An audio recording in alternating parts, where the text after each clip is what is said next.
Apakah mereka kunut subuh? Salam saudara-saudara, mari kita dengarkan video keributan mereka di dalam hal jengkang-jengkingnya itu. Ada dua orang ustadz, yang satu sudah meninggal, yang satu masih hidup. Kunut subuh itu ada dalilnya. Kunut subuh terus menerus ada dalilnya. Hadisnya dhaif. Dhaif itu artinya apa? Lemah. Lemah itu boleh dipakai atau tidak? Nggak boleh dipakai. Nggak boleh. Hadisnya ada dhaif. Kalau dhaif nggak boleh dipakai. Bahkan ada sahabat bertanya, seorang anaknya dari sahabat bertanya, wahai ayahku, engkau pernah sholat di belakang Abu Bakar, di belakang Rasulullah SAW, Abu Bakar, Umar, Uthman, Ali. Apakah mereka kunut subuh? Dijawab oleh bapaknya, ai bunayya muhdatsun, wahai anakku, kunut subuh itu muhdats. Apa mana muhdats? Beda, bahkan lebih tegas lagi di Sunan Nasai dijelaskan, ai bunayya bid'atun, wahai anakku, kunut subuh itu bid'ah. Kalau bid'ah nggak boleh kita ikut. Sekarang kalau kita sholat di belakangnya orang yang kunut subuh, ya kita memperbanyak baca pujian kepada Allah. Bisa kita baca Rabbana lakal hamdu terus, kita ulang-ulang sampai 10 kali nggak ada masalah. Bahkan Nabi pernah baca li rabbil hamdu li rabbil hamdu li rabbil hamdu li rabbil hamdu terus sebanyak-banyaknya. Saat itulah saat memuji kepada Allah. Mereka kunut, biarkan mereka kunut, kita baca pujian kepada Allah, jangan ikut kunutnya dia.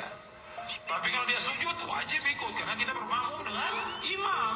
Nggak boleh kita menyalahi imam. Tapi ketika dia berbuat beda, nggak boleh kita ikut bedanya. Jelas? Kemarin banyak persoalan tentang kunut. Kunut itu bid'ah katanya Ustaz. Begini. Anda boleh punya pendapat, tapi Anda jangan lupa ada ragam pendapat dari para ulama. Maaf ibu bapak sekalian, keterangan hadis kunut itu bid'ah terdapat di hadis ada An-Nasai, ada juga di Al-Bukhari. Turunkan semua hadisnya. Anda tahukah Anda periwayat hadisnya itu juga kunut? Imam An-Nasai mazhabnya Syafi'i, beliau kunut. Imam Al-Bukhari mazhabnya Syafi'i, beliau kunut. Saking objektifnya, beliau riwayatkan tentang sahabat yang tidak kunut. Kenapa beliau tidak kunut? Karena dalam hidupnya tidak pernah melihat Nabi kunut. Sahabat ini, tapi kan yang lain banyak sahabat juga. Tapi ketika Nabi berjalan, tidak semua sahabat ikut. Nabi ke Badar, sebagian sahabat ikut. Nabi ke Uhud, sebagian sahabat ikut. Tidak setiap tempat sahabat ikut semua. Saya mau ke Uhud ya, semua Madinah ikut ke Uhud. Madinah kosong. Saya ke Badar ya, saya ke Taif ya, apa semua ikut? Tidak, semua menyebar. Makanya ketika Nabi perjalanan, sebagian sahabat ikut. Nah, ada seseorang yang ketika berada di belakang Nabi, setiap dia sholat di belakang Nabi, dalam keadaan subuh, Nabi tidak kunut. Sedangkan sifat sahabat itu mengamalkan apa yang dilihat. Jadi yang dia lihat itu yang diamalkan. Misal, Wa'il bin Hujur, sholat di belakang Nabi, Nabi turun pakai lutut. Abu Hurairah. Ya, ributlah kamu, jengkang-jengking, suruh pergi ke kota Kerinci, beli tiket, banyak yang antri. Sungguh tidak mengherankan lagi, tengok ustadz makin banyak yang matre. Ustadz jengkang-jengking, kau rajut tali temali hanya untung gantung diri. Dasar kamu ustadz genit, tidak punya harga diri. Ribut masalah satu, kunut itu bangun dari ruku kedua lalu membaca kunut. Kunut itu adalah kutuk mengutuk. Yang dikutuk itu adalah orang kafir, maka wajib mengutuk orang kafir. Ya Allah, pluka pluku suntur, pluka pluku suntur. Ya Allah, pluka pluku suntur. Ya Allah, pluka pluku suntur. Nah, itu kunutnya. Sambil dongeng dan mengutuk orang. Nah, itulah kunut nazilah. Orang Muhammadiyah haram kunut. Orang NU wajib kunut.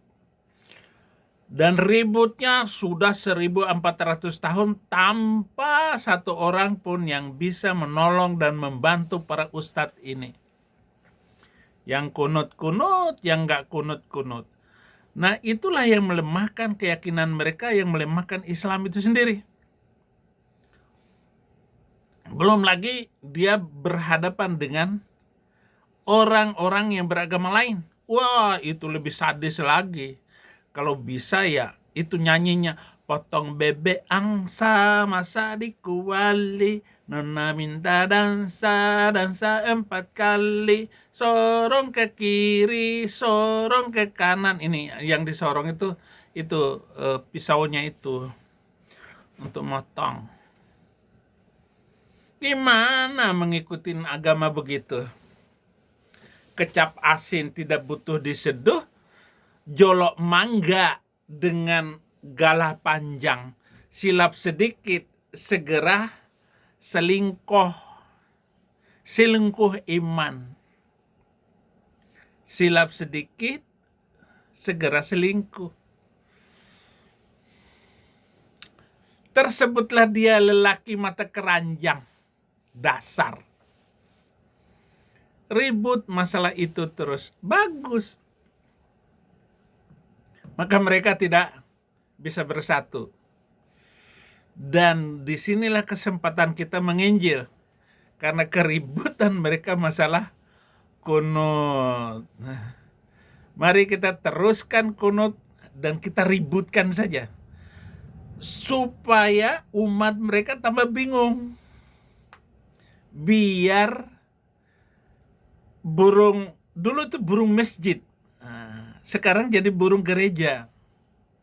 Nah, biarkan burung masjid itu pindah ke gereja dan kita kasih namanya adalah dari imam masjid jadi imam gereja, dari ustadz jadi pendeta. Gitu, kayak Saifuddin Ibrahim yang pintarnya minta ampun, yang tidak pernah takut sama siapapun, yang tidak pernah takut sama Tuhan Yesus. Ya. Kunang-kunang terbang ke sana, terkena hujan, badannya basah, pinjam uang sambil memaksa, bayar hutangnya susah sekali. Ya, minum pil dulu. Jadi jangan takut sama mereka ini. Nah, kita tumbuh suburkan supaya mereka ini saling bertentangan antara satu dengan yang lain. Jemaatnya yang beres dan positif, kalau dia cerdas, pasti meninggalkan agamanya.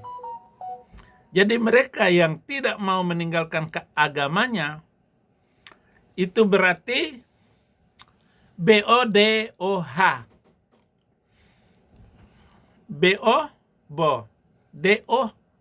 DOH hodop. Baca dari belakang, hodop.